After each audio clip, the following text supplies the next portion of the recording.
يا نبي الله وعلى آلك وصحابك يا نور الله.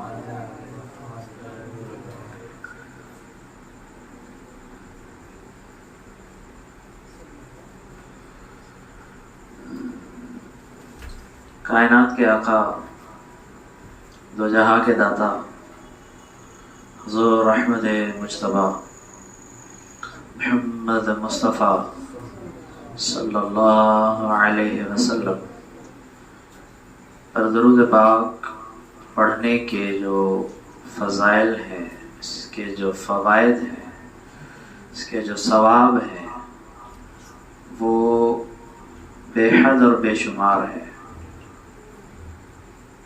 آئیے انہی فضائل میں سے ایک فضیلت سنتے ہیں. اللہ پاک کے آخری نبی محمد مدنی صلی اللہ علیہ وسلم نے ارشاد فرمایا، شب جمعہ اور روز جمعہ مجھ پر کثرت سے درود شریف پڑھو. شب جمعہ اور روز جمعہ. شب جمعہ کس کو کہتے ہیں؟ شب جمعہ جمعہ کا دن آنے سے پہلے جو رات آتی ہے، یعنی جمعرات کا جو دن جمعرات کا دن ہوتا ہے، وہ دن گزرنے کے بعد جو رات آتی ہے اس کو کہتے ہیں شب جمعہ. مغرب کے بعد کیونکہ اسلامی دن شروع ہو جاتا ہے، تو شب جمعہ اور روز جمعہ مجھ پر کثرت سے درود شریف پڑھو. آقا کائنات صلی اللہ علیہ وسلم کا فرمان.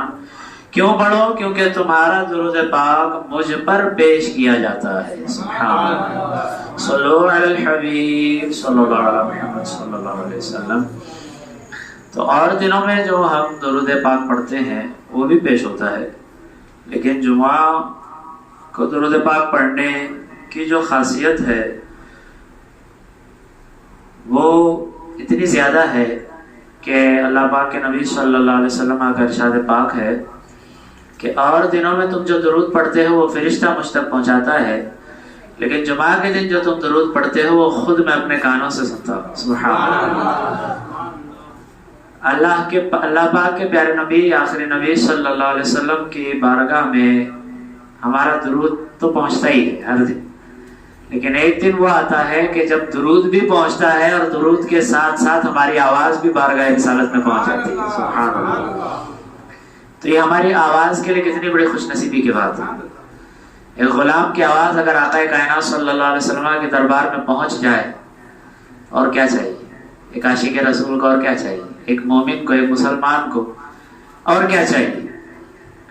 تو نیت فرمائے کہ انشاءاللہ عز و جل ہر دن میں ہم درود پاک کی پابندی تو کریں گے، لیکن جمعہ کے دن بالخصوص ہم اس کی پابندی کریں گے. صلو علی الحبیب صلی اللہ علیہ محمد صلی اللہ علیہ وسلم.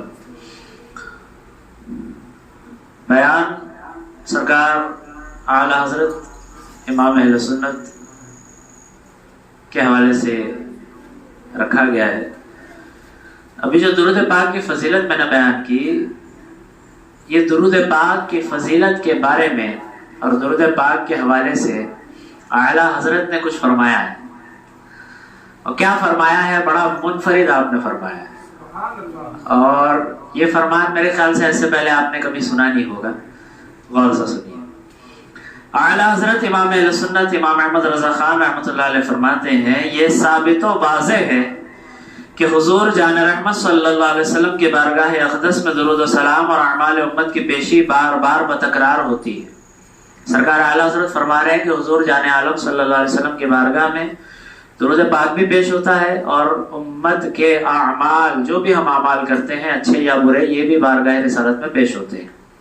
جو بھی ہم عمل کریں، صبح اٹھتے ہیں، نماز پڑھتے ہیں، نہیں پڑھتے ہیں، یہ بھی پیش ہوتا ہے.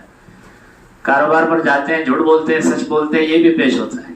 ساری چیزیں پیش ہوتی ہے. پھر جب ہم درود پاک پڑھتے ہیں یا نہیں پڑھتے، تو درود پاک بھی اللہ پاک کے پیارے نبی صلی اللہ علیہ وسلم کے بارگاہ میں پیش ہوتا ہے. اور احادیث کی جمع و ترتیب سے میرے لیے ظاہر ہوا کہ درود پاک بارگاہ رسالت میں 10 بار پیش ہوتا ہے. سبحان اللہ. اعلیٰ حضرت فرما رہے ہیں دیگر اعمال 5 بار پیش ہوتے ہیں. سبحان اللہ. یعنی درود پاک کے علاوہ جو اعمال ہیں وہ 5 بار پیش ہوتے ہیں. دربار نبوت میں درود پیش ہونے کے چند طریقے. دربار رسالت میں جو درود پیش کیا جاتا ہے اس کے پیش ہونے کے کتنے طریقے ہیں؟ 10 طریقے ہیں اعلیٰ حضرت فرما رہے ہیں. کون کون سے طریقے سنیے. نمبر 1، تربت اطہر یعنی قبر منور کے پاس ایک فرشتہ پہنچاتا ہے، سبحان اللہ، جو ہم درود پاک پڑھتے ہیں. یہ پہلا طریقہ. دوسرا، وہ فرشتہ پیش کرتا ہے جو درود پڑھنے والے کے ساتھ مامور و موکل ہوتا ہے، سبحان اللہ. ہر انسان کے ساتھ ایک فرشتہ ہوتا ہے. اعلیٰ حضرت فرما رہے دوسرا طریقہ دربار رسالت میں درود پیش ہونے کا کیا ہے کہ جو ہمارے ساتھ فرشتہ ہے وہ درود لے کر سرکار مدینہ صلی اللہ علیہ وسلم کی خدمت میں پیش کرتا ہے. نمبر 3، سیر و سیاحت کرنے والے فرشتے پہنچاتے ہیں، سبحان اللہ. فرشتوں کی ایک کیٹیگری وہ ہے کہ جو سیر کرتے رہتے ہیں زمین پر، جن کا کام ہی ہے زمین پر سیر کرنا، دورہ کرنا. تو اب وہ فرشتے پہنچاتے ہیں، اعلیٰ حضرت فرما رہے ہیں. نمبر 4، حفاظت کرنے والے فرشتے درود پاک کو دن کے تمام اعمال کے ساتھ شام کو اور رات کے اعمال کے ساتھ صبح کو پیش ہوتے ہیں. صبح اور شام کے اعمال یہ فرشتے لے کر دربار رسالت میں پہنچاتے ہیں، سبحان اللہ. نمبر 5، ہفتے بھر کے اعمال کے ساتھ درود شریف جمعہ کے دن پیش ہوتا ہے، سبحان اللہ. نمبر 6، عمر بھر کے جملہ درود قیامت کے دن پیش کرتے ہیں، سبحان اللہ. اب یہ سب تو پیش ہو ہی رہے ہیں. قیامت کے دن بھی جتنے ساری زندگی لائف ٹائم جو درود پاک پڑھے وہ قیامت کے دن سب دربار رسالت صلی اللہ علیہ وسلم میں پیش کیے جائیں گے، سبحان اللہ. نمبر 7، معراج کے رات اعمال پیش ہوئے. معراج کی رات بھی اعمال پیش کیے گئے تھے. نمبر 8، حضور انور صلی اللہ علیہ وسلم نے نماز کسوف میں دیکھے، یعنی جب آپ نماز کسوف سورج گہن کی نماز آپ ادا فرما رہے تھے اس وقت یہ اعمال پیش کیے گئے تھے. نمبر 9، اللہ پاک نے جب حضور کے دونوں کندھوں کے درمیان دست قدرت رکھا تو حضور صلی اللہ علیہ وسلم پر ہر چیز روشن ہو گئی. تو اس وقت بھی آپ کو آپ کے اعمال، امت کے اعمال بتا دیے گئے تھے. نمبر 10، قرآن کریم کے نازل ہونے کے وقت تمام اشیاء کے علوم و معارف حاصل ہوئے، سبحان اللہ. جب قرآن کریم نازل ہوا تو سارے علوم اللہ پاک نے اپنے پیارے حبیب، اپنے محبوب اکرم صلی اللہ علیہ وآلہ وسلم کو عطا فرما دیے، سبحان اللہ.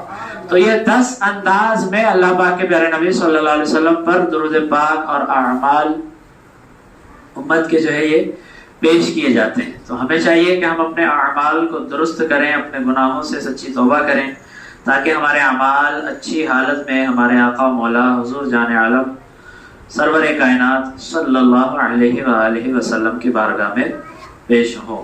صلو علی الحبیب صلی اللہ علیہ محمد صلی اللہ علیہ وسلم. میرے آقا اعلیٰ حضرت امام اہل سنت. اعلیٰ حضرت یہ ٹائٹل ہے، نام نہیں. نام آپ کا آگے آ رہا ہے. تو اعلیٰ حضرت ٹائٹل کہاں سے ملا؟ تو یہ ٹائٹل آپ نے یا میں نے یا بعد میں آنے والوں نے نہیں دیا. یہ ٹائٹل خود سرکار اعلیٰ حضرت امام اہل سنت ولی نعمت عظیم البرکت امام احمد رضا فاضل بریلوی رضی اللہ تعالی عنہ کے ایک مسلم بزرگ، آپ کے زمانے کے ایک بہت بڑے اللہ کے ولی حضرت بارث پاک، جن کی مزار پاک ہے لکھنؤ کی سرزمین پر دیوا شریف. یہ بزرگ رحمۃ اللہ تعالی علیہ خود بہت بڑے اللہ والے، انہوں نے سرکار اعلیٰ حضرت امام اہل سنت کو اعلیٰ حضرت فرمایا تھا، سبحان اللہ. کیوں اعلیٰ حضرت فرمایا تھا؟ اس کی وجہ یہ ہے کہ سرکار اعلیٰ حضرت اور ان کی ایک مرتبہ ملاقات ہوئی تھی. اعلیٰ حضرت بھی یو پی کے، یہ بھی لکھنؤ میں ہوتے تھے. تو سرکار اعلیٰ حضرت کی جب ملاقات ہوئی تو اعلیٰ حضرت ان کو بار بار حضرت کہہ رہے تھے کہ حضرت یوں کر لیجئے، حضرت بات کرنے میں بار بار حضرت حضرت ادب سے، کیونکہ اولیاء کرام ایک دوسرے کا ادب کرتے ہیں، محبت کرتے ہیں اور ایک دوسرے کو پہچان رہے ہوتے ہیں. تو جب یہ ان کو اچھا نہیں لگ رہا تھا سرکار وارث پاک کو، کیونکہ یہ بھی جانتے تھے کہ ان کی شان کیا ہے، تو انہوں نے کہا کہ حضرت ایسا ہے کہ اگر میں حضرت ہوں تو پھر آپ اعلیٰ حضرت ہیں، سبحان اللہ. تو تب سے پھر یہ لقب مشہور ہو گیا، اور یہ لقب اتنا مشہور ہوا کہ آپ کو نام سے زیادہ اعلیٰ حضرت کے لقب سے یاد کیا جاتا ہے. یعنی اتنی محبت میں سرکار وارث پاک نے آپ کو اعلیٰ حضرت کہا کہ ابھی تک اور انشاءاللہ رہتی دنیا تک قیامت تک آپ کا یہ لقب انشاءاللہ مشہور رہے گا. تو میرے آپ کے مرید صادق، آپ کے مرید کامل میرے آقا امیر اہل سنت فرماتے ہیں کہ میرے آقا اعلیٰ حضرت امام اہل سنت ولی نعمت عظیم البرکت عظیم المرتبت پروانہ شمع رسالت مجدد دین و ملت حامی سنت ماحی بدعت عالم شریعت پیر طریقت باعث خیر و برکت حضرت علامہ مولانا الحاج الحافظ القاری الشاہ امام احمد رضا خان علیہ رحمت الرحمن کی ولادت باسعادت بریلی شریف کے محلہ جسولی میں 10 شوال المکرم بروز ہفتہ یعنی سنیچر کے دن بوقت ظہر کے ٹائم پر بمطابق 14 جون 1856 سینہ عیسوی کو ہوئی. سبحان اللہ. سرکار اعلیٰ حضرت کب پیدا ہوئے؟ 10 شوال. 10 شوال کب آتی ہے؟ عید کا 10واں دن. یہ ہوتی ہے 10 شوال. رمضان عید جو آتی ہے، رمضان عید کا جو 10واں دن ہوتا ہے، اس تاریخ میں سرکار اعلیٰ حضرت اس دنیا میں تشریف لائے، پیدا ہوئے. وقت کیا تھا؟ ظہر کا ٹائم تھا. جگہ کیا تھی؟ بریلی شریف محلہ جسولی میں آپ کی ولادت ہوئی. سن پیدائش کے اعتبار سے آپ کا نام المختار 1272 سنہ ہجری. اس زمانے میں جو نام رکھا جاتا تھا وہ پیدائش کا جو سن تھا، پیدائش کا جو سال تھا. جیسے ابھی 1445 سنہ ہجری چل رہا ہے اور انگلش سال دیکھیں تو 2023 چل رہا ہے. تو یہ سال کے جو عدد ہوتے ہیں، اس کے جو نمبرز ہوتے ہیں، علم الاعداد کی روشنی میں ان نمبروں کے اعتبار سے اعداد نکال کر نام بھی رکھا جاتا تھا اس دور میں. ابھی یہ علم بہت کم ہو گیا ہے، کم لوگوں کے پاس یہ علم ہے، اور جیسے جیسے ہم قیامت کے قریب جاتے جائیں گے بہت سارے علم اٹھا لیے جائیں گے، تو بہت سارے علم ایسے ہی ختم ہوتے چلے جا رہے ہیں. تو اس زمانے میں سرکار اعلیٰ حضرت کا نام آپ کے سال کے اعتبار سے جو رکھا گیا وہ المختار رکھا گیا. میرے آقا اعلیٰ حضرت رحمت اللہ تعالی علیہ نے اپنا سن ولادت پارہ 28 سورۃ المجادلہ کی آیت نمبر 22 سے نکالا ہے. سبحان اللہ. یعنی آپ کی پیدائش کا جو سال تھا 1272 سنہ ہجری، ابھی چل رہا ہے 1445 سنہ ہجری. 1272 1372 1472 150 سال ہونے والے ہیں آپ کی پیدائش کو، یا 150 سال سے زیادہ ہو چکے ہیں، اور 20-30 سال میں 200 سال ہو جائیں گے آپ کی پیدائش کو. تو سرکار اعلیٰ حضرت نے 1272 سنہ ہجری کے جو اعداد ہیں، یہ اعداد کے اعتبار سے کون سی قرآن کی آیت میں یہ اعداد بیٹھتے ہیں وہ آیت بھی آپ نے نکال لی تھی. سبحان اللہ. وہ آیت کیا ہے سنیے. وہ آیت ہے سورہ مجادلہ کی آیت نمبر 22. سورہ مجادلہ 28ویں پارے میں موجود ہے. سبحان اللہ. آیت ہے اولئک کتب فی قلوبہم الایمان وایدہم بروح منہ. سبحان اللہ. اس کا ترجمہ سنیے، زبردست آیت مبارکہ ہے. یہ ہیں جن کے دلوں میں اللہ نے ایمان کو نقش فرما دیا. سبحان اللہ. اعلیٰ حضرت نے اپنے لیے آیت میں نکالی تو کیسی نکالی کہ جس کا ترجمہ بن رہا ہے یہ ہیں جن کے دلوں میں اللہ نے ایمان کو نقش فرما دیا. سبحان اللہ. اور اپنی طرف کی روح سے ان کی مدد فرمائی. سبحان اللہ. اور یقیناً اعلیٰ حضرت کی مدد اللہ پاک نے ہر موڑ پر فرمائی. ایک مرتبہ یوں ہوا کہ آپ کی عمر مبارک بہت کم تھی، 4 سال تھی، 4 یا 5 سال آپ کی عمر مبارک تھی. اب 4-5 سال کا بچہ میرے پاس آتا ہے مدرسے میں تو میں اس کو رکھتا ہی نہیں ہوں، میں واپس بھیج دیتا ہوں. بڑا ہونے دو، 6 سال کا ہونے دو، 7 سال کا ہونے دو. سرکار اعلیٰ حضرت امام اہل سنت کی عمر مبارک 4 یا 4 سال تھی غالباً. آپ پہنچے مدرسے میں، پڑھنا آپ نے سٹارٹ کر دیا تھا قرآن شریف.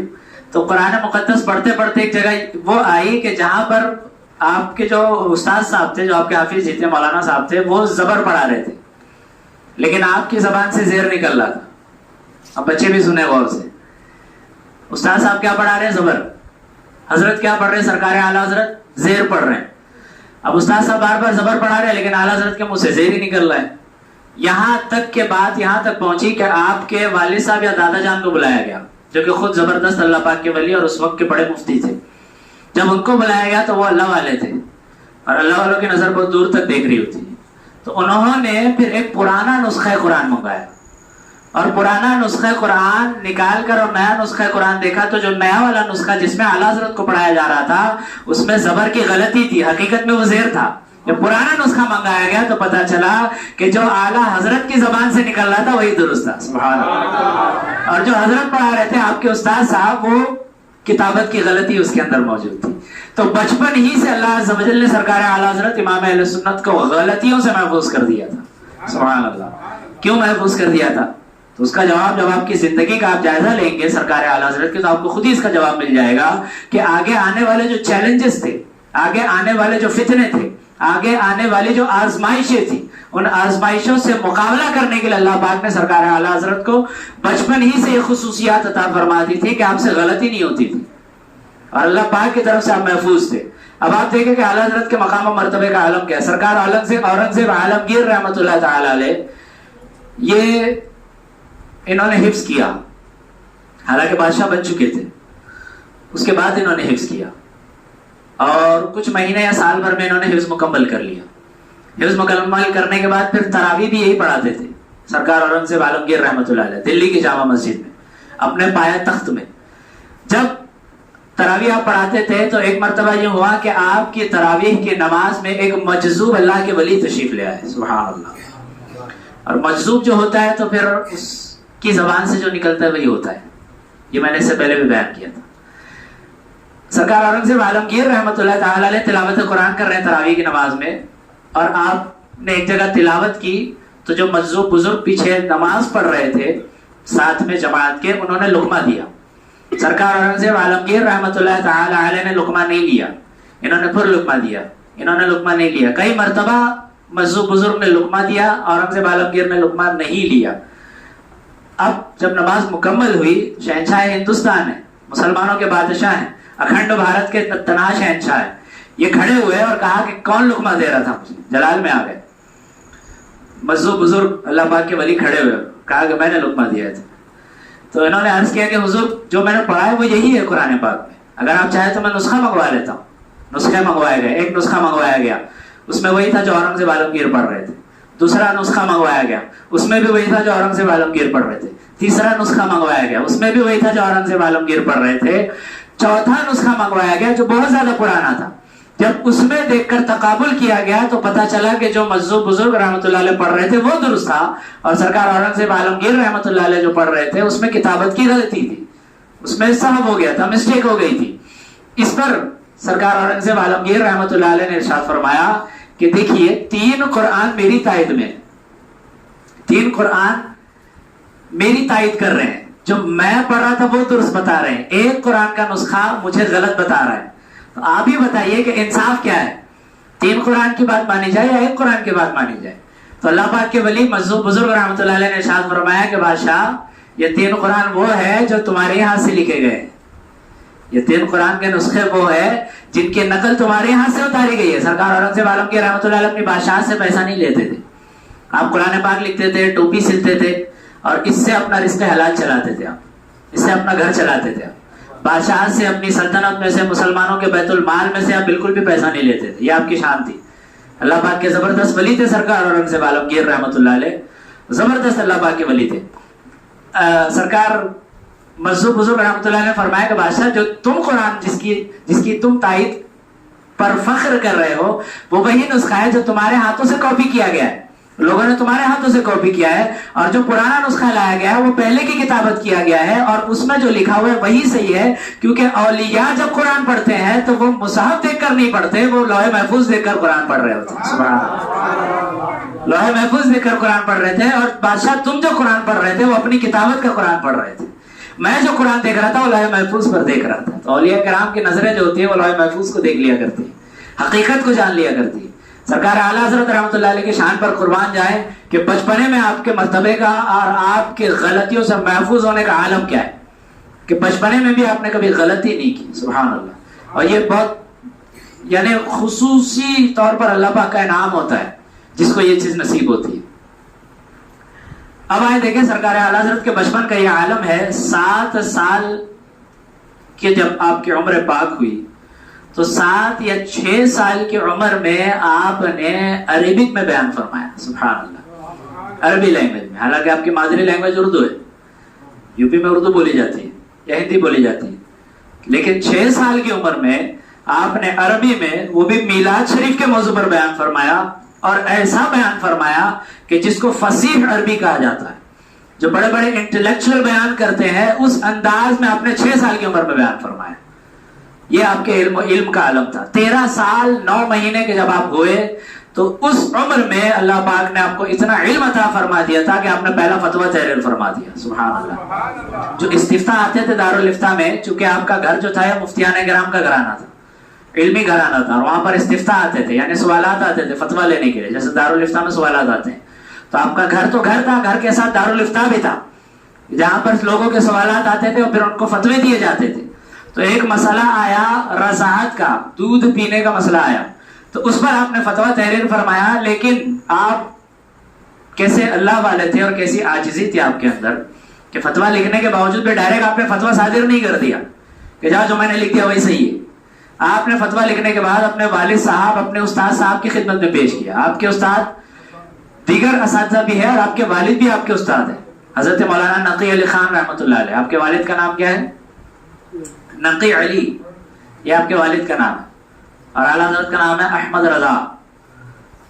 تو آپ کے والد ماجد کی خدمت میں جب وہ فتویٰ پیش کیا گیا تو فتوے کی باریکی، اس کے اندر دلائل کا انداز اور فتوے لکھنے میں جو درستگی اللہ پاک نے آپ کو عطا فرمائی تھی، وہ دیکھ کر علامہ نقی علی خان رحمۃ اللہ علیہ نے آپ کو 13 سال 9 ماہ کی عمر میں مفتی ڈکلیئر کر دیا کہ اب یہ مکمل مفتی بن چکے ہیں. اب انہیں کسی سے پوچھ کر لکھنے کی ضرورت نہیں ہے.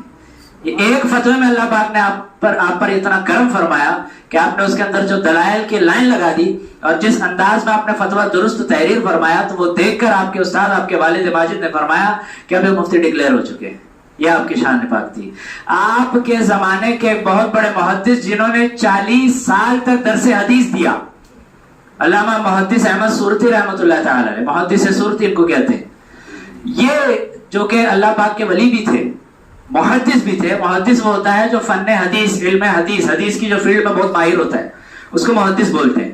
اب ایک محدث جو حدیث کی فیلڈ میں ماہر ہو چکا ہو اور 40 سال سے درس حدیث دے رہا ہو، اسی فیلڈ میں اس کا اٹھنا بیٹھنا سونا جاگنا ہو رہا ہو، جب ان سے اعلیٰ حضرت کی ملاقات ہوئی تو اعلیٰ حضرت کے علم کو دیکھ کر انہوں نے فرمایا کہ میں جو کچھ ہوں لیکن آپ امیر المؤمنین فی الحدیث ہیں. سبحان اللہ، آپ حدیث میں مومنین کے امیر بن چکے ہیں. اللہ پاک نے آپ کو وہ حدیث میں مقام عطا فرمایا. جب سرکار اعلیٰ حضرت امام اہل سنت حدیث بیان فرماتے تو ادب کے لیے آپ کھڑے ہو جاتے تھے، بیٹھ کر آپ حدیث بیان نہیں کرتے تھے. نہ خود آپ بیٹھتے تھے، نہ جس کو آپ حدیث سناتے تھے اس کو بیٹھنے دیتے تھے. یہ آپ کے ادب کا عالم ہوتا تھا سرکار اعلیٰ حضرت کہ کھڑے ہو کر آپ حدیث بیان فرماتے تھے. اور اللہ پاک نے جو آپ کو علم عطا فرمایا کہ محدث سورتی رحمۃ اللہ علیہ نے فرمایا کہ آپ امیر المؤمنین فی الحدیث، یعنی حدیث میں آپ کا جواب نہیں. جس فن میں بھی اعلیٰ حضرت نے قدم رکھا اور جس فن میں بھی اعلیٰ حضرت نے کلام فرمایا یا تحریر فرمائی، اس فن کے ماہرین نے جب اعلیٰ حضرت کا کلام سنا یا آپ کی تحریر دیکھی تو دیکھنے کے بعد سب نے بحق زبان یہی کہا کہ آپ اس فیلڈ میں یکتاء روزگار ہیں. آپ پورے زمانے میں ایک ہی ایسی شخصیت ہے کہ جن کو اللہ پاک نے اس فیلڈ میں اتنی مہارت عطا فرمائی. اس انداز میں آپ اس میں کلام فرماتے تھے، اس انداز میں آپ اس میں تحریر فرماتے تھے. اللہ پاک نے وہ آپ کو علم عطا فرمایا تھا.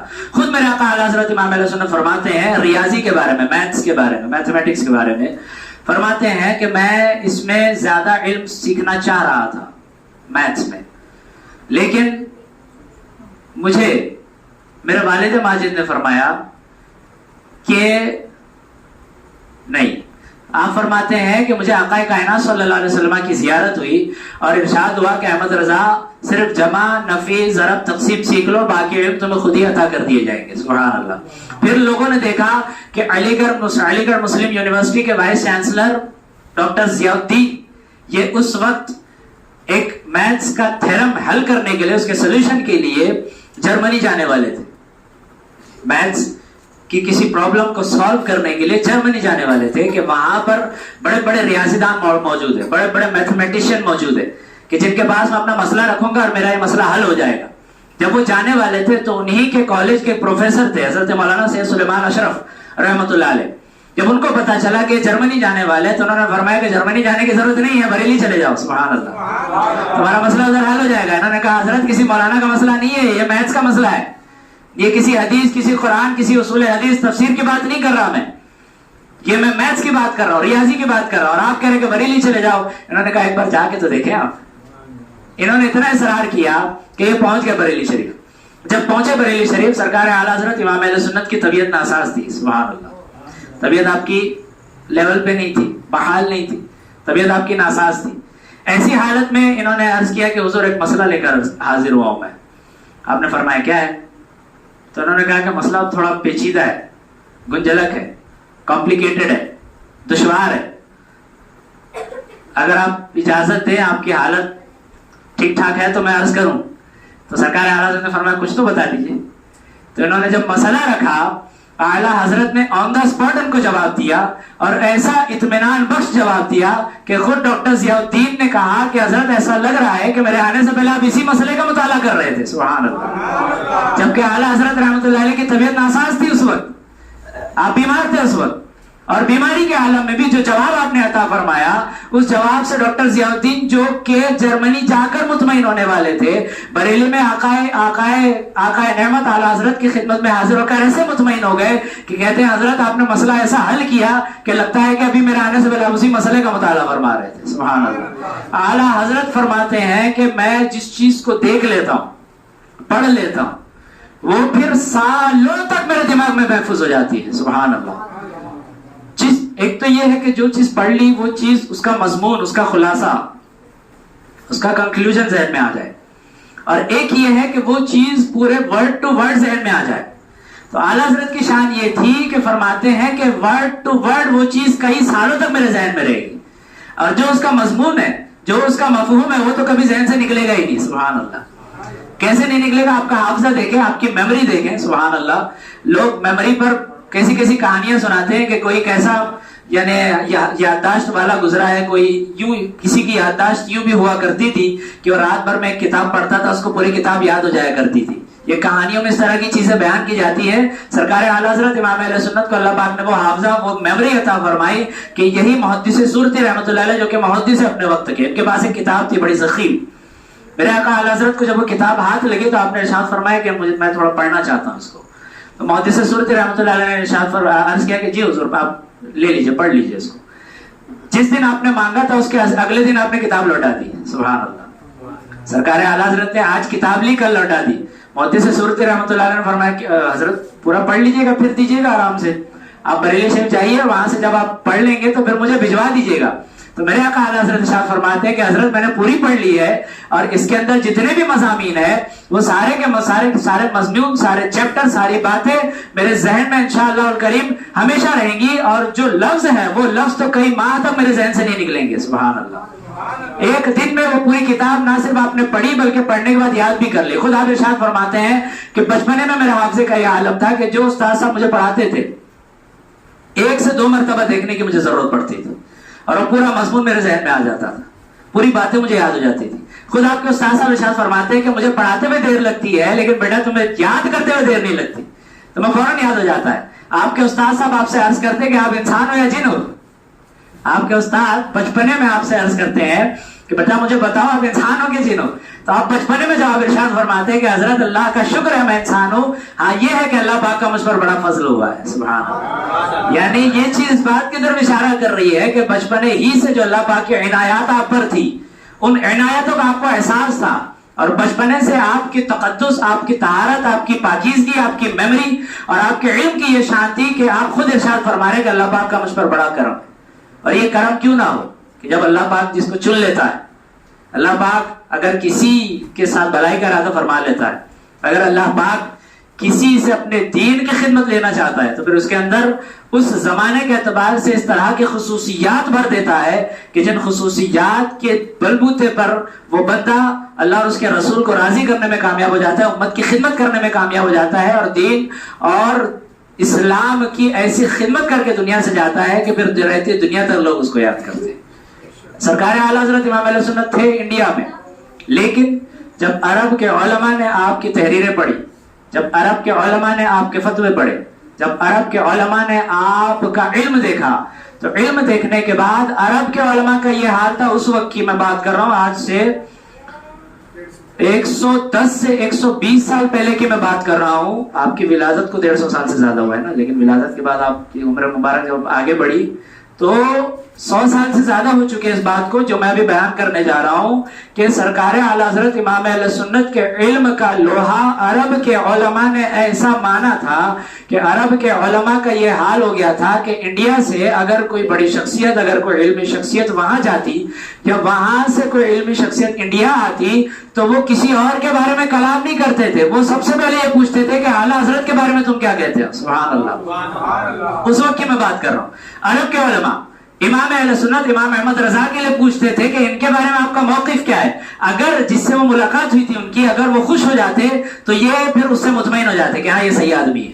اور اگر وہ جس سے اعلیٰ حضرت کے بارے میں یہ پوچھ رہے ہیں وہ غمگین ہو جاتے یا وہ غصہ ہو جاتے یا وہ ناراضی کا اظہار کرتے تو سمجھ جاتے کہ اس کے اندر گڑبڑ ہے, یہ آدمی صحیح نہیں ہے, اس کو علم ہے لیکن آدمی صحیح نہیں ہے کیونکہ اعلیٰ حضرت سے اختلاف کر رہا ہے. اتنا زیادہ عرب کے علماء نے اعلیٰ حضرت کو مانا, اور کیوں نہ مانا ہو. اس وقت ایک بہت بڑا مسئلہ قائم ہوا تھا کرنسی کا. کرنسی جو پہلے چلتی تھی تو وہ ریئل چاندی کے سکے ہوتے تھے.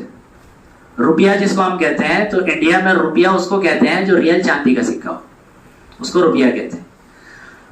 سونے کے سکے کو کچھ اور کہتے تھے. تو پہلے جو کرنسی چلتی تھی یہ اوریجنل سلور اور گولڈ کے کوائن ہوتے تھے جس کے بیس پر جو ہے لوگ خرید و فروخت کرتے تھے, تجارت کرتے تھے, بزنس کرتے تھے اور ملک چلتا تھا. لیکن انگریزوں کی آمد ہو چکی تھی ہندوستان اور فارینرز نے یہ نیا ایک کانسیپٹ دیا تھا لوگوں کو کہ اب جو ہے سونے اور چاندی کے سکے کے بجائے ایک کاغذ کا ٹکڑا ہوگا جس پر اس بات کی گارنٹی دی جائے گی کہ یہ کاغذ کا ٹکڑا اس بات کا چیک ہے, رسید ہے کہ اس میں جتنے روپے لکھے گئے ہیں اتنے چاندی کے سکے یا اتنے سونے کے سکے تمہیں دیے جائیں گے. سونے کے سکے اور چاندی کے سکوں کا تبادلہ اب یوں نہیں کیا جائے گا, اب کاغذ کے پیپر کا تبادلہ کیا جائے گا اور اس کو قائم مقام قرار دیا جائے گا, اس کو برابر قرار دیا جائے گا چاندی اور سونے کے سکوں کے. تو پیپر کرنسی انہوں نے لانچ کی. جب پیپر کرنسی انہوں نے لانچ کی تو یہ مسئلہ آ گیا علماء اہل سنت کی بارگاہ میں کہ اب اسلام کے جو احکامات جن کا تعلق کرنسی سے, جن کا تعلق پیسوں سے, زکوٰۃ دینے کا تعلق, زکوٰۃ لینے کا تعلق, اپنے مال کے اعتبار سے وراثت تقسیم کرنے کا تعلق, پھر مال کے اعتبار سے جتنے بھی شریعت میں احکامات موجود ہیں وہ سارے احکامات اس پیپر کی نوٹ پر, اس پیپر کرنسی پر نافذ ہوں گے کہ نہیں ہوں گے, اس کے بارے میں اسلام ہمیں کیا رہنمائی کر رہا ہے. یہ بالکل نیا مسئلہ تھا اس دور کے لیے, اس زمانے کے لیے ایک دم نیا مسئلہ تھا. جیسے کہ آج کے دور میں ایک نیا مسئلہ آ گیا ہے اے آئی کا, آرٹیفیشل انٹیلیجنس کا, مشین لرننگ کا. تو یہ اس دور میں ایک نئی چیز آ گئی تھی کہ بھئی پہلے سے سونے اور چاندی کے سکے چلے آ رہے ہیں, اچانک سے انگریزوں نے جو ہے وہ کرنسی نوٹ کو بیچ میں داخل کر دیا. اب اس کا حکم کیا, اسلام اس بارے میں کیا رہنمائی کرتا ہے. یہ مسئلہ صرف انڈیا میں نہیں پیدا ہوا, عرب میں بھی یہ مسئلہ پیدا ہوا.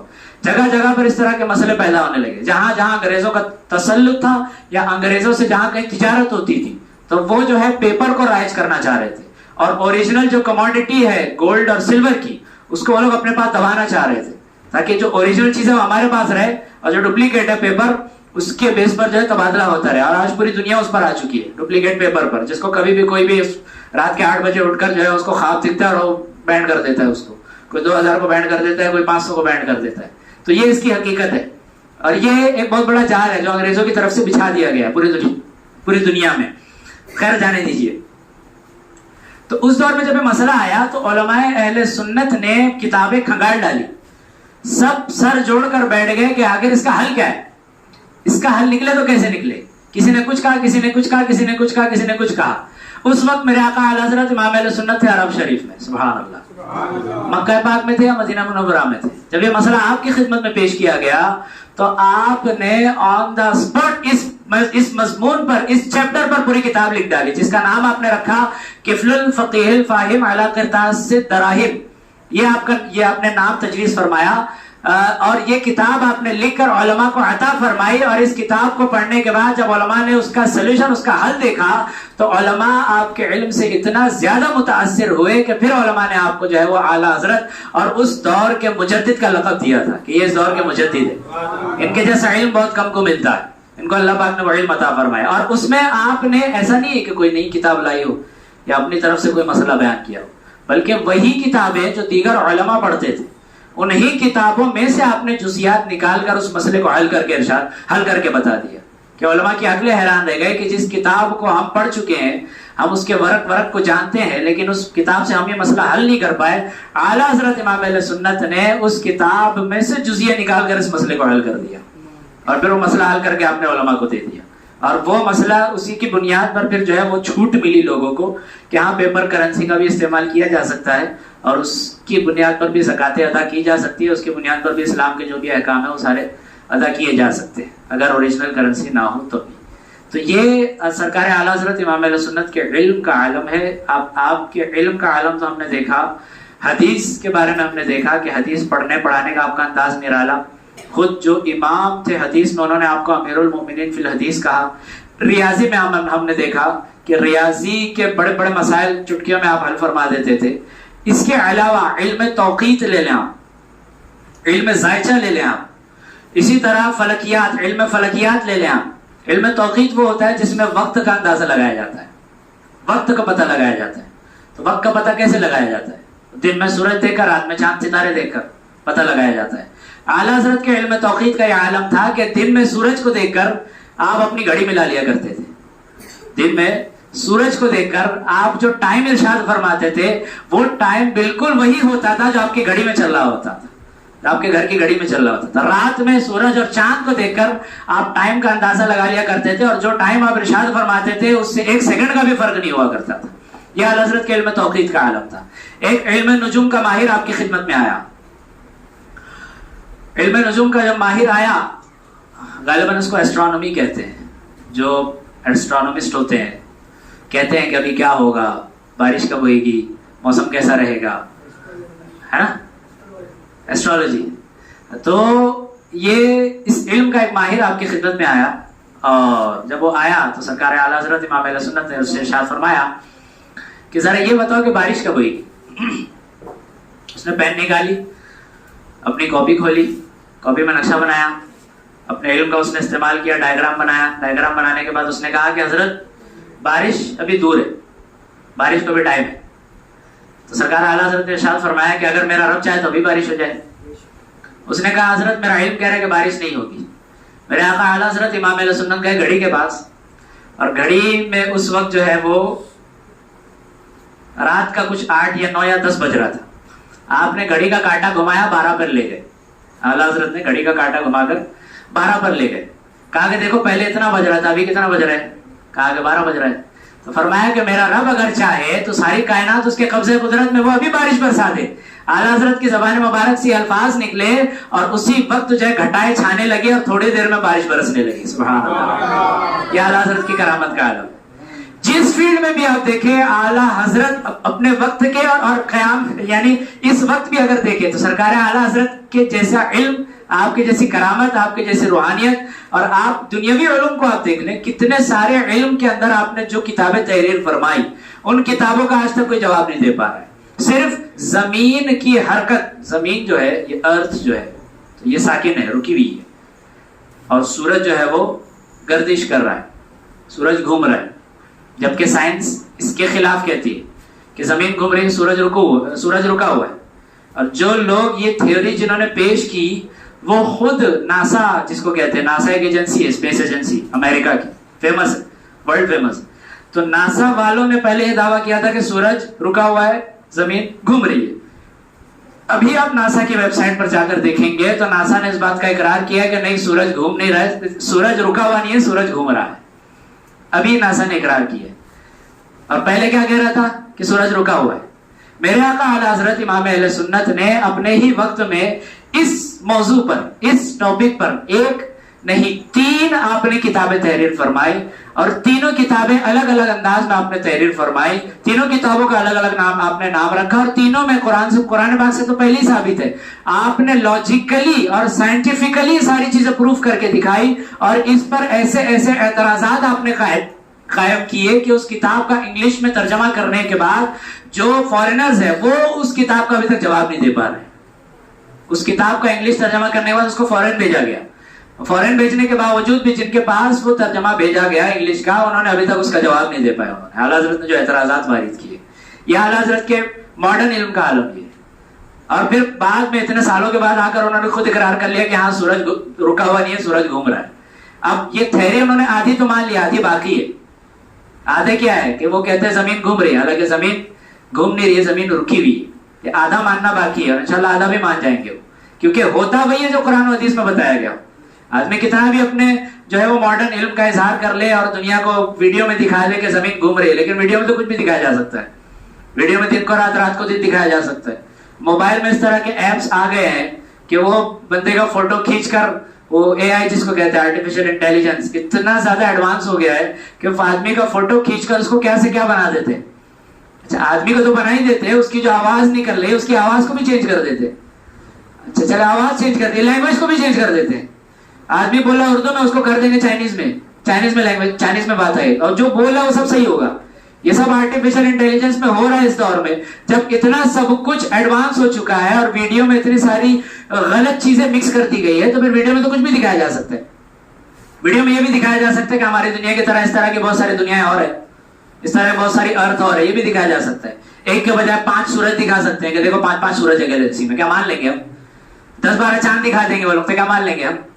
تو زمین کو گھومتا ہوا دکھا رہے ہیں اگر وہ ویڈیو کے اندر ناسا والے, امریکہ والے, تو یہ کوئی شرعی ثبوت نہیں ہے, یہ کوئی شرعی دلیل نہیں ہے کہ جس کو مان لیا جائے. مانا اس کو جائے گا جو قرآن و حدیث میں کہا گیا. قرآن نے صاف صاف کہا کہ جعلنا الارض قرارا, ہم نے زمین کو ٹھہری بھی بنایا ہے. سبحان اللہ. اللہ نے کیا فرمایا؟ ہم نے زمین کو ٹھہری بھی بنایا. جب اللہ نے فرما دیا ٹھہری بھی بنایا تو بات ختم ہو جاتی ہے. ادھر میں پھر کوئی ویڈیو اور کوئی آڈیو سب کچھ کام نہیں کرتا, اور بعد میں سب کو یہ سب اس چیز کا اقرار کر لیں گے, کیونکہ جتنی باتیں بھی اسلام بتاتا ہے, بانی اسلام ارشاد فرماتے ہیں, احادیث میں جو باتیں ہیں, قرآن میں جو باتیں آئیں, ان ساری باتوں کا اقرار کرتے چلے جا رہے ہیں. قرآن پاک نے بتایا کہ یہ زمین اور آسمان ملے ہوئے تھے, ہم نے ان کو پھاڑ دیا. سائنس نے آج اس کو مان لیا کہ زمین اور آسمان پہلے ملے ہوئے تھے, پھر ایک دھماکہ ہوا اور پھر یہ دنیا وجود میں آئی. قرآن پاک میں ہے کہ ہم اس کائنات کو پھیلاتے رہیں گے. سائنس آج اس کو مان رہی ہے کہ گیلیکسی بڑھتی چلی جا رہی ہے, کائنات پھیلتی چلی جا رہی ہے. قرآن پاک میں ہے کہ ان جگہوں کی قسم جہاں ستارے گرتے ہیں, جہاں ستارے واقع ہوتے ہیں, جہاں پلینٹ جو ہے وہ جا کے گر جاتے ہیں, یہ وہ جگہ ہے جس کو بلیک ہول کہا جاتا ہے, جو قرآن پاک کے اندر موجود ہے. اور اس چیز کی قسم اللہ عز و جل نے یاد فرمائی, اور اس چیز کو سائنس نے آج مانا کہ ہاں گیلیکسی میں ایک بلیک ہول ہے کہ جہاں پر سارے ستارے یعنی کچھ ستارے جو ہے اس طرف جاتے ہیں اور وہاں پر جا کر وہ ختم ہو جاتے ہیں, جس کو بلیک ہول کہتے ہیں. تو یہ قرآن پاک میں احادیث میں جو ساری چیزیں بیان کی گئی, ان ساری چیزوں کو آج نہیں تو کل ماننا ہی ماننا ہے. لیکن یہ ساری چیزیں ہم تک پہنچائی کس نے؟ یہ چیزیں ہم تک اللہ والوں نے پہنچائی, جن کو اللہ پاک نے امت کی رہنمائی کے لیے بھیجا, امت کو سنبھالنے کے لیے بھیجا, کہ کہیں یہ امت دوسرے گمراہوں کی باتیں میں نہ آ جائے, شیطان اور نفس کے بہکاوے میں نہ آ جائے, اور یہ امت اپنے ایمان سے ہاتھ نہ دھو بیٹھے. اس لیے اللہ عز و جل نے ہر دور میں ایسی شخصیتوں کو پیدا فرمایا کہ جو امت کو سنبھالتے ہیں, امت کو سہارا دیتے ہیں اور امت کی صحیح رہنمائی کرتے ہیں, اور پھر امت کو جو ہے وہ اسلام پر لا کر کھڑا کر دیتے ہیں. انہی مقدس شخصیتوں میں ایک بڑی اہم ترین شخصیت کا نام ہے اعلیٰ حضرت امام اہل سنت امام احمد رضا فاضل بریلوی رضی اللہ تعالی عنہ, کہ آپ کی شان پاک ایسی ہے کہ آپ کے جو خلفاء گزرے ہیں, جن کو آپ نے خلافت دی, اور آپ کے جو شاگرد گزرے ہیں, اور آپ کے انڈر میں رہ کر جو لوگ فتویٰ نویسی کیا کرتے تھے, ان شخصیتوں پر اگر بیان کیا جائے تو وہ بیانات اتنے لمبے ہو جائیں گے کہ اس کے لیے وقت درکار نہیں. اس کے لیے الگ سے پورا ایک اسکیڈول بنانا پڑے گا, اس کے لیے الگ سے ٹائم نکالنا پڑے گا. ایک ایک آپ کے خلیفہ کی شخصیت پر بڑے طویل بیانات ہو سکتے ہیں. ایسی ایسی شخصیتیں آپ نے پیدا فرمائی, ایسے ایسے آپ کے شاگرد ہوئے کہ جو شاگرد کو جس فن میں آپ یعنی آگے بڑھا دیتے وہ اس فن میں امام بن جاتا تھا, وہ اس فن میں امام بن جاتا تھا. اب ہر طرح کے شاگرد آپ کے گزرے, کرامت والے شاگرد بھی گزرے, تبلیغ والے شاگرد بھی گزرے, فتویٰ لکھنے والے شاگرد بھی گزرے. پھر اسی طرح سے جو ہے لوگوں کے جس فیلڈ میں لوگوں کو رہنمائی چاہیے, ہر اس فیلڈ میں رہنمائی کرنے والے آپ کے شاگرد, آپ کے خلفاء, آپ کے مفتیان کرام گزرے ہیں, جنہوں نے ایسی خدمات انجام دی ہے کہ جن خدمات کو امت پر قرض کہا جا سکتا ہے کہ امت ان کا قرض ادا نہیں کر سکتی. ایک آپ کے مرید و خلیفہ حضرت علامہ عبد العلیم میرٹھی رحمۃ اللہ تعالی علیہ, یہ اللہ پاک کے ایسے زبردست ولی گزرے ہیں کہ جن کو اعلیٰ حضرت کی بارگاہ سے ایسا فیضان ملا کہ یہ فیضان لے کر یہ چلے اور دنیا بھر میں انہوں نے دورہ کیا, دنیا بھر میں انہوں نے دورہ کیا. یورپ کی سرزمین پر بھی یہ گئے, اور جہاں کہیں بھی یہ جاتے, جب یہ واپس ہوتے تھے تو ایک بڑی تعداد کو یہ مسلمان کر دیا کرتے تھے. ایک آپ کے مرید و خلیفہ اس طرح کے بھی گزرے ہیں کہ جو اتنا زیادہ تبلیغ میں رہتے تھے کہ ان کو اپنے پرسنل کام کرنے کی یعنی ٹائم نہیں ملتا تھا, پرسنل کام کرنے کا ٹائم نہیں ملتا تھا. تو اللہ پاک کا ان پر ایسا کرم ہوا کہ انہوں نے اللہ پاک کی بارگاہ میں دعا کی تو اللہ کی طرف سے انہیں انعام ملا کہ انہیں نہانے کی حاجت نہیں پڑتی تھی. بنا نہائے ہی ان کا جسم اتنا صاف ستھرا اور خوشبودار رہتا تھا کہ ان کے جسم پر میل نہیں بیٹھتی تھی، ان کا کپڑا بھی صاف ستھرا رہتا تھا. تو اس طرح کے اہم ترین شخصیات اعلیٰ حضرت نے امت کو عطا فرمائی. جبھی تو آج اسلام کا چمن ہمارے سامنے جو ہے وہ چمکتا دمکتا لہلاتا ہوا نظر آ رہا ہے، اور انشاءاللہ قیامت تک اللہ پاک اس دین کی حفاظت فرمائے گا. تو اس دین کی حفاظت کے لیے اس طرح کی شخصیات اللہ پاک پیدا فرماتا رہے گا کہ جو اس دین کی خدمت کرے گی، لوگوں کو سنبھالے گی، امت کی صحیح رہنمائی کرے گی، اور امت کو اللہ اور رسول سے حقیقی طور پر جوڑنے کا کام کرے گی انشاءاللہ عز و جل. یہ اعلیٰ حضرت کے مختلف آپ کی شخصیت کے گوشے ہم نے دیکھے. اللہ نے چاہا تو کچھ چیزیں جو رہ گئی ہے وہ انشاءاللہ اگلے بیان میں ہم سننے کی سعادت حاصل کریں گے، کیونکہ اعلیٰ حضرت ایسی شخصیت ہے کہ پورا سال ان پر بیان کیا جا سکتا ہے. بلا مبالغہ کہہ رہا ہوں، پورا سال ان پر بیان کیا جا سکتا ہے، کیونکہ جو لٹریچر آپ نے لکھا 1000 سے زیادہ تو آپ نے کتابیں لکھ ڈالی. 1000 سے زیادہ آپ نے کتابیں لکھ ڈالی. ایک کتاب پر بھی اگر ایک دن بیان کیا جائے تو 3 سال لگیں گے. سرکار اعلیٰ حضرت کی ایک کتاب پر ایک دن اگر بیان کیا جائے تو 3 سال لگیں گے. اور یہ اعلیٰ حضرت کی کتابوں کا یہ عالم ہے. پھر اعلیٰ حضرت کا روحانیت میں کیا مقام و مرتبہ تھا. سرکار اعلیٰ حضرت نے ایک کتاب تحریر فرمائی الوظیفۃ الکریمہ. اس الوظیفۃ الکریمہ میں وظیفے اعلیٰ حضرت نے تحریر فرمایا کہ کون سے مشکل میں کیا پڑھنا چاہیے، کب کیا پڑھنا چاہیے، کون سی دعا پڑھنا چاہیے، کون سا ورد پڑھنا چاہیے، کون سا ذکر کرنا چاہیے. ہر ایک کو چاہیے کہ اس کتاب کو پڑھے. اور دعوت اسلامی کے امیر اہل سنت جو وظیفے عطا فرماتے ہیں اس میں سے بڑی تعداد وظیفوں کی وہ ہوتی ہے کہ جو آپ الوظیفۃ الکریمہ سے عطا فرماتے ہیں.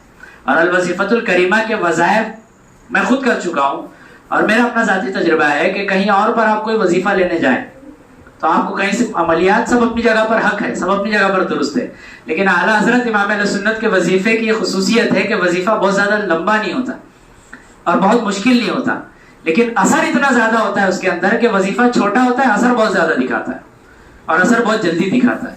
تو اعلیٰ حضرت کا فیضان انشاءاللہ عز و جل ہم لوٹتے رہیں گے. اللہ پاک ان کے وسیلے سے ہمیں دنیا اور آخرت کی خیر عطا فرمائے، ہمارے ایمان کی حفاظت فرمائے اور ایمان پر خاتمہ بالخیر نصیب فرمائے. صلو علی الحبیب صلی اللہ علیہ محمد. یہ میرے آقا اعلیٰ حضرت امام اہل سنت ولی نعمت امام احمد رضا فاضل بریلوی رضی اللہ تعالی عنہ وہ شخصیت ہے کہ جن کا ذکر ہونا چاہیے. کیوں ہونا چاہیے؟ اس لیے ہونا چاہیے کہ حدیث پاک میں ہے من لم یشکر الناس لم یشکر اللہ، کہ جو لوگوں کا شکر ادا نہیں کرتا وہ اللہ کا بھی شکر ادا نہیں کرتا. اعلیٰ حضرت کے حوالے سے حقیقی طور پر بیان تو کوئی کر نہیں سکتا. اعلیٰ حضرت کی شخصیت وہ ہے، صرف آپ کے کلام پر اگر بات کرنے چلے جائیں تو زندگی نکل جائے گی. ایسے ایسے کلام آپ نے تحریر فرمائے. اعلیٰ حضرت کی خدمت میں یہ جو ہم خراج عقیدت پیش کر رہے ہیں اس کی وجہ بہت بڑی یہ ہے کہ سرکار اعلیٰ حضرت کا بہت بڑا احسان ہے. صرف ہم پر نہیں، پوری امت پر احسان ہے، پورے ورلڈ پر آپ کا احسان ہے. کیونکہ اس وقت بھی جو ایک بہت بڑا مسئلہ پیش آیا تھا اس کو آپ نے حل فرمایا تھا، امت کی رہنمائی فرمائی تھی. پھر آپ وہ شخصیت ہے جو اس وقت بھی مرجع خلائق تھے، یعنی پوری مخلوق آپ کی طرف رجوع کرتی تھی. نہ صرف عوام پبلک بلکہ علماء اور مشائخ آپ کی طرف رجوع کرتے تھے. اعلیٰ حضرت کی شخصیت وہ ہے کہ جب ان کا وصال ہوا، جب آپ کا انتقال شریف ہوا، تو اسی دن سیریا کی سرزمین پر ایک بہت بڑے اللہ پاک کے ولی رہتے تھے. تو ان کو خواب آیا کہ خواب میں دیکھتے ہیں کہ آقا کائنات صلی اللہ علیہ وسلم جلوہ فرما ہے اور صحابہ کرام بھی ہے حاضر، اور پوری مجلس خاموش ہے، سناٹا ہے.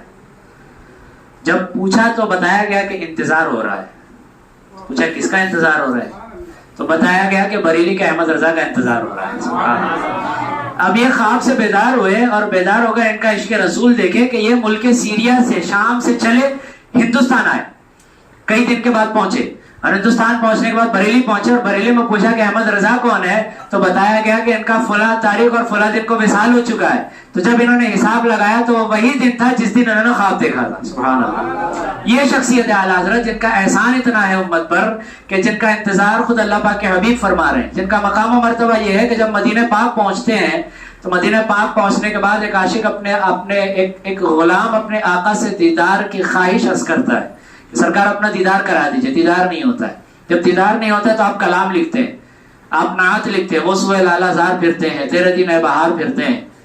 کوئی کیوں پوچھے تیری بات رضا تجھ سے, اس میں اعلیٰ حضرت نے لفظ کتے استعمال فرمایا اپنے لیے عاجزی کے طور پر. یہ اعلیٰ حضرت کی عاجزی تھی کہ تجھ سے کتے 1000 پھرتے ہیں, لیکن جب ہم اس کو پڑھتے ہیں تو ہم پڑھتے ہیں تجھ سے شیدا 1000 پھرتے ہیں.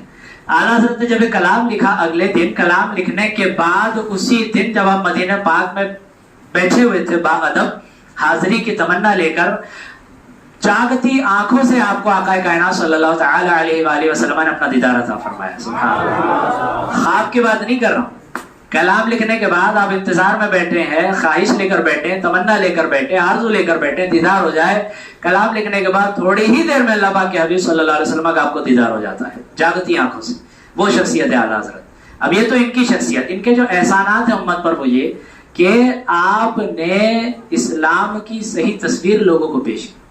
اس وقت اسلام پر اور آقا کریم صلی اللہ علیہ وسلم کی پرسنالٹی پر معاذ اللہ حملے کیے جا رہے تھے, گستاخیاں کی جا رہی تھی, اور دین کی صورت کو بدلنے کی کوشش کی جا رہی تھی, مسلمانوں کو گمراہ کیا جا رہا تھا.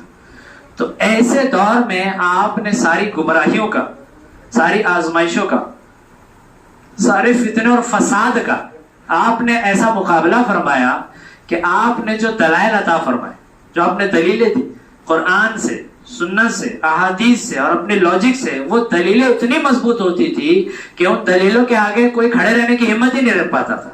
اور اس طرح سے آپ نے دنیا بھر کے مسلمانوں کے ایمان کی آپ نے حفاظت فرمائی اور اسلام میں غلط چیزیں داخل ہونے سے آپ نے روکا. یہی وجہ ہے کہ آپ کو حامی سنت کہا جاتا ہے, سنت کی حمایت کرنے والا, کہ آپ نے سنت کی صحیح تصویر لوگوں کے سامنے پیش کی اور لوگوں کو سنت سے جوڑا.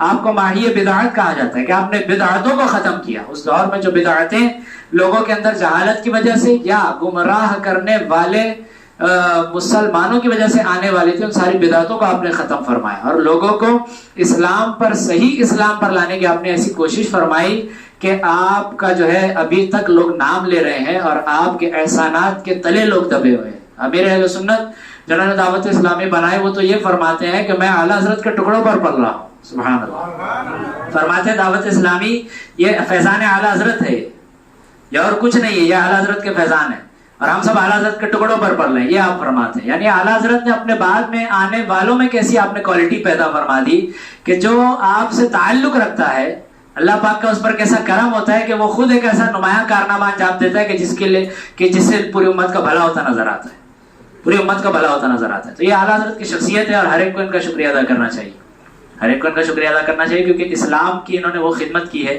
کہ جو خدمت بہت کم لوگوں کے حصے میں آتی, جو خدمت بہت کم لوگ کر پاتے, اور اپنے دین کی حفاظت کر لینا یہ سب سے بڑا بندے کے لیے ٹاسک ہے, سب سے بڑا بندے کی سب سے بڑی کامیابی ہے کہ وہ اپنے دین کی حفاظت کر لے. اعلیٰ حضرت وہ شخصیت ہے جنہوں نے اپنے دین کی حفاظت کی, ساتھ ہی ساتھ کروڑوں مسلمانوں کے دین کی آپ نے حفاظت فرمائی. تو آپ سوچیں کہ اعلیٰ حضرت کو کیسا پاور اللہ پاک نے دیا تھا, کیسی روحانیت اللہ پاک نے دی تھی. یہاں اپنا ایمان بچانے کے لالے پڑے ہوئے اپنے, ہر ایک کو اپنے ایمان کی فکر ہونی چاہیے, حدیث پاک میں آیا ہے. لیکن اعلیٰ حضرت وہ شخصیت ہے کہ جنہوں نے اپنے ایمان کے ساتھ ساتھ کروڑوں مسلمانوں کے ایمان کی آپ نے حفاظت فرمائی, اور آپ کے ذریعے قیامت تک جو آپ سے جڑا رہے گا. خود آپ کے دور کی بات میں نے بتائی نا کہ عرب کے علماء یہ کسوٹی بنا دیا تھا انہوں نے اعلیٰ حضرت کو, کچھ کہ جو ان کو مانتا ہے وہ درست ہوگا, جو ان کو نہیں مانتا ہے بھلے وہ بہت بڑی بڑی باتیں کرے, قرآن و حدیث کی باتیں کرے, لیکن کہیں نہ کہیں اس کے اندر کھوٹ ضرور موجود ہے کہ وہ ان سے ان کو نہیں مانتے. آج کے دور میں بھی اگر آپ کو کسوٹی دیکھنا ہے, کوئی بہت بڑا علمی شخصیت آپ کے سامنے آ جائے, اس کا ویڈیو کلپ آ جائے یا خود وہ آپ کے سامنے آ جائے اور بڑی بڑی باتیں کرے, انگلش میں لیکچر دے, عربک میں لیکچر دے اور بڑے بڑے دلائل دے, قرآن کی آیتیں سنائیں, حدیثیں سنائیں, لیکن جب آپ کسوٹی پر رکھیں گے اس کو, اگر وہ اعلیٰ حضرت کو مانتا ہے تب پھر وہ اپنی جگہ پر درست ہوگا, اور اگر سرکار اعلیٰ حضرت کو نہیں مانتا یا ان کے کلام میں وہ کلام کرتا ہے یا ان کے موقف سے وہ ہٹتا ہے یا ان کا نام لینے پر پھر اس کا چہرہ بننے لگتا ہے, اس کا چہرہ اترنے لگتا ہے, تو سمجھ جائیے گا کہ یہ جو ہے وہ اس کو شیطان نے بہکا دیا, اور اس کے پیچھے چلنا یہ ہے کہ ہم بھی بہک جائیں گے. یہ اپنی کسوٹی ہمیں بھی بنانا چاہیے, کیونکہ اس وقت کے علماء کے پاس علم زیادہ تھا. ابھی تو 100 سال سے زیادہ گزر گئے نا, اور کتنے علم ایسے کہ جو اٹھتے چلے جا رہے ہیں, جو اس دور میں رائج تھے آج وہ علم اتنے پائیداری کے ساتھ موجود نہیں ہے. تو اس وقت کے علماء نے جب اپنی کسوٹی اعلیٰ حضرت کو بنایا تو ہمیں تو بدرجہ اولا، ہمیں تو اور زیادہ اعلیٰ حضرت کو اپنا لیڈر بنانا چاہیے، اپنا آئیڈیل بنانا چاہیے، اپنی کسوٹی بنانا چاہیے. اور جس کسی کے بھی پیچھے ہمیں چلنا ہے تو پہلے یہ دیکھ لینا ہے کہ یہ اعلیٰ حضرت کو مانتا ہے یا نہیں مانتا ہے، اعلیٰ حضرت کے پیچھے چلتا ہے یا نہیں چلتا ہے. یہ مقام و مرتبہ سرکار اعلیٰ حضرت کو اللہ پاک نے عطا فرمایا. اللہ پاک ہمیں ان کی غلامی نصیب فرمائے اور ان کی غلامی میں جینا مرنا نصیب فرمائے اور ان کے عشق رسول کا ہمیں اللہ پاک صدقہ عطا فرمائے.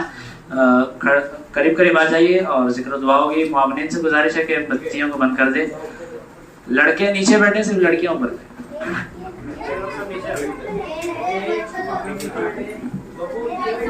صلو علی الحبیب صلی اللہ علیہ وسلم.